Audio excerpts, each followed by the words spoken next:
Министерството за култура ги обвини медиумите дека намерно ги напаѓале комисиите кои ги разгледуваат апликантите кои побарале државни пари. Вела дека не било фер само да се критикува, туку да се сослушаат сите ставови, иако вчера оттаму останаа без никаков коментар. Во медиумите и во целата наша нација се крена многу врева, затоа што јас како председател мислам дека е неправедно. Кај вас видовме дека ептен ги пумпавте работите као центарот на светот е ова министерство и тука се прави злочинот. Комисијата за музичко-сценска дејност утврдила дека направила пропуст со апликацијата за фестивалот Златно славеќе. Пропустот го лоцирале откако одново ги провериле одбиените проекти. Првично комисијата утврдила дека немале потврда за простор каде ќе се одржи фестивалот, но по вчерашната проверка утврдиле дека таков документ бил уредно доставен. Комисијата ги разгледала и апликациите на Скопскиот джез фестивал, Оффест, Авалон продукција, фестивалот Пеце Атанасовски и други и констатирала дека немале целосна документација.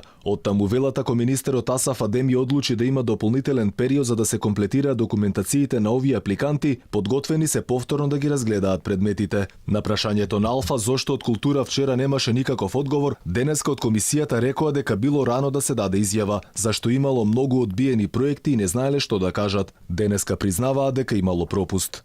Јас не можев вчера да дадам изјава затоа што бевме во почетокот на работата и не знаев што изјава морам да давам јас како председател. Меѓутоа, од денес натаму, ние сме транспарентни и работиме и можете сами да видите како се работи. Ако има технички пропусти во сајтот на Министерството, ќе бидат коригирани, а има. Алфа праша и зошто Министерството доделило средства на културно-уметнички друштва кои постојат не повеќе од 2 месеци, а одбиле друштва кои постојат со години, оттаму се правдаа дека требало да им се даде можност на нови уметници кои досега не добиле државни пари. Ако има стварно добра програма, иако се ново културно-уметничко друштво, во нив може да има некои стари ветерани во некоја сфера. И така да одлучивме да ги поддржиме максимум до 100.000 денари. Предходно по низата реакција министерот најави дека сите проекти за кои има сомнеш ќе бидат отворени пред јавноста. Инаку конечната разврска на скандалот со проектите на конкурсите за програмата за култура најверојатно се очекува до крајот на неделава.